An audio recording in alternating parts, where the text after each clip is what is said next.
ipapakita ko ho sa inyo, mga bossing, isa sa dumagdag, no?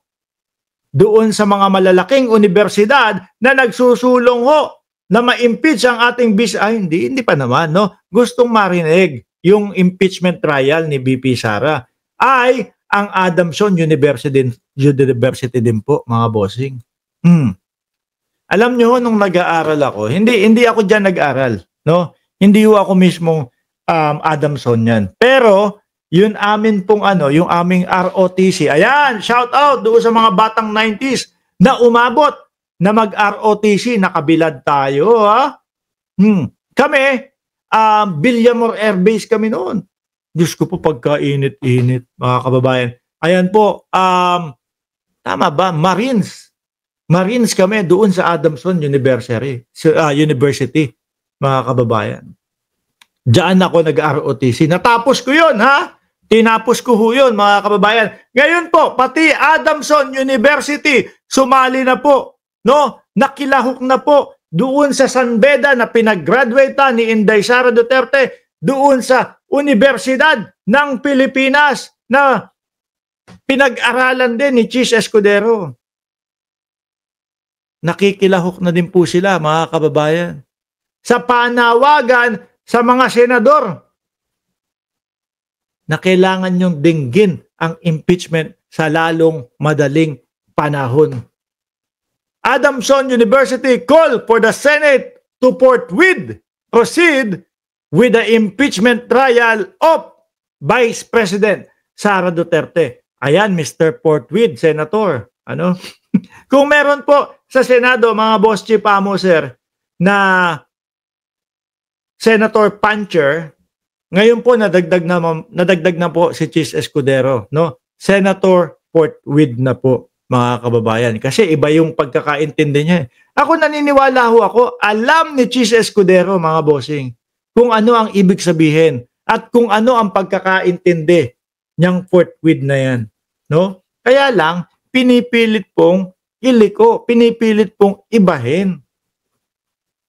Dahil nga may nakapagsabi, may nakapagbalita ho, mga boss chief sir, na kailangan ni Chis Escudero yung Duterte Black para po mapanatili yung pagiging Senate President niya, mga bossing. Ilan po yung Duterte Black na sinasabi? 10? 11? Di ba? Kailangan, paano mo makukuha nga naman yung boto ng Duterte Black para papanatiliin ka na Senate President? Sundin mo kung ano yung mga gusto nila. No? Bukod po sa Adamson University, mga kababayan, nako, eto, panibagong eskwelahan na naman po, one letran.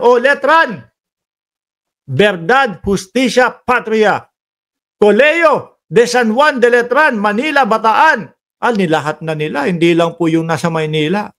Colegio de San Juan de Letran, Manila, Bataan, Calamba, Manawag, Stand United, no, as one Letran in the spirit of Patria, not merely as an ideal but as a live commitment, no, to the nation.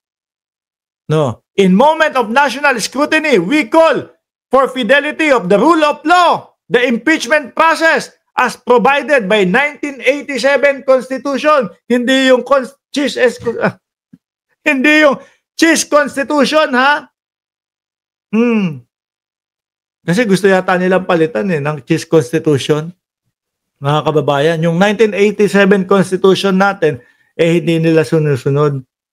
Binababoy ho. Tayo po, mga kababayan, simpleng mamamayan, no? Simpleng tao, naiintindihan po natin kung ano po ang pagkakapaliwanag doon sa Portwid. Bakit po yata itong mga senador na to? So ngayon, yung Portwid, dahil nga po napagtutulungan na sila dyan, mga kababayan, umiiba naman ang direksyon. Sasabihin naman ng Bato de la Rosa na wala na tayong panahon eh. Di ba? Wala na tayong panahon para i-discuss itong impeachment. Hindi pwedeng tumawid ng 19th Congress papunta sa 20th Congress. Yun, ginagano na ho nila, mga kababayan. Kaso po, hindi po papayag ang mga malalaking eskwelahan. Letran. Di ba? Kanina, Adamson University. Ngayon, Letran. Yung isa naman, eto naman, ano to? Ateneo. Lahat ng Ateneo. A joint statement from the Dean of the 5 Ateneos School, College of Law. Nananawagan din na kailangan ituloy ninyo yung impeachment. Hindi pwede na hindi nyo itutuloy. Ito, Ateneo, di ba? Yari kayo sa mamamayang Pilipino pagka ganyan. Ito, ano naman ito? De La Salle University. Halata kasi. Halatang halata. Pinagbigyan na nga kayo doon sa unang 2 buwan na pagkakaudlot ninyo. Di ba? Pinagbigyan na kayo sa unang 2 buwan. Nagulat ang mamamayang Pilipino at eto na, yung A2, iminob mo pa ng A11. Sabi nga po nung ibang mga senador, hindi si Chis Escudero ang Senado. Hindi si Chis Escudero ang Senado. Ngayon, umabot po sa punto, mga kababayan, na meron pong mga magpupunta doon sa harap ng Senado. Ang 9, magbibigil. May mga dalang kandila. Yung kandila, ititirik nyo lang, Wag baka kayo sa sobrang galit ninyo, sa sobrang pagpupuyos ninyo, ibato nyo ng messenger yung kandila. Wag ganun. Alam naman natin na biruan lang. Yung kandila nyo, pang vigil lang, At wag na kayong magdala ng padlock. Yung iba kasi sabi doon sa comment section, magdadala kami ng padlock, Mark Ramos. Wala kang magagawa. Ipapadlock daw nila, mga kababayan, yung mga senador. Paano yun? Hindi na makakauwi yung mga yun. Kawawa naman. Di ho ba? Hindi, kasi naman mga bossing, umaabot sa punto ang ating mga kababayan na ganito na po yung naiisip. Kasi pananaranta. Yung kilala nyo, di ba, si Tado, yung yung artista na pumanaw, mahaba ang buhok. Hindi. Totoo. Pang GGAGO na. Sa mga Pilipino itong ginagawa nila yung tipo bang, mangmang naman yung mga Pilipino na yan Hindi naman nila naiintindihan yung karaka-raka, kailangan gampanan agad, kailangan i-hearing agad. Hindi naman nila naintindihan yun Iusog natin ng iusog. Sa totoo lang mga kababayan. Yun ang tingin nila sa atin. Mangmang. Kaso po, pasensya na, mga senador. Ang bawat Pilipino ngayon ay nakatutok na sa politika ng bayan. Bakit po? Gusto nang matapos ang kahirapan ng bayan. Gusto nang mawala yung mga politiko na umupo lang po para magnakaw.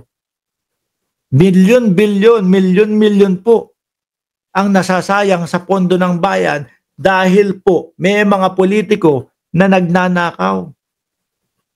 Di ho ba?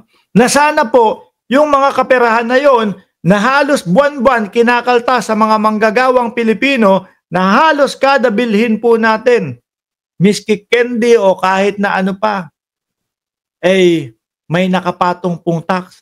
Sana po makakatulong sa pag-unlad o pagpapaunlad ng bayan natin yun. Pero dahil maghahamang mga politiko, eto pa, nagkakampi-kampihan pa sila. Ramdam ng mamamayang Pilipino yan. Di po ba? Ramdam at nalalaman na nagkakampi-kampihan sila. Pagyayabang nga nung ating mga senador, yung mga Duterte Black, lamang kami sa numero. Di ba? Harap-harapan natin, in your face, mga Pilipino. Lamang kami sa numero. Kahit na sandamakmak ang inyong ebidensya, kahit na ilang tao pa, 100 tao pa ang mag-witness dyan sa inyo, kami ang boboto. Walang silbihan. Dahil mas madami kami na Duterte Black na nakasuporta kay Inday Sara Duterte. Kumbaga, parang gusto nilang sabihin sa atin, ebidensya nyo? Ito, yung mata ko, tatalbog lang yung nakita kong ebidensya. mga sinasabi ninyo, o eto, ilalabas ko lang din dito, hindi mai-impeach si Inday Sara Duterte. Mali eh. Ano po? Mali yung mga isinisigaw nila. Ano? Kaya nga ho ako, nasasabi ko ho sa inyo ng rektahan, mangmang ang tingin ng mga yan sa mga Pilipino. Di po ba? Isipin nyo na lang, pag sinabi nilang, lamang kami sa numero, parang sinasabi na ho sa atin na kahit na matindi ang ebidensya ninyo, walang panlaban sa amin yan. Kasi kami ang magdedesisyon kung impeach o hindi impeach si Inday Sara Duterte.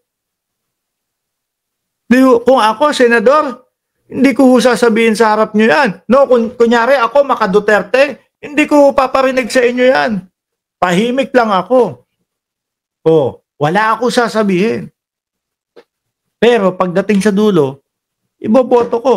Huwag ma-impeach si Inday Sara Duterte. Eto, mga nangangalandakan pa ho eh. Harap-harapan pa ho natin, mga kababayan eh. Di po ba, sabi ni Eseng Mariano, mangmang yung mga Pilipino na sa Davao. Hindi, ayaw mo na sila, sir. Kung gusto nila ng baha, hindi naman natin sila mapipigilan. Di ba? Parang si Mark Villar, tahimik lang.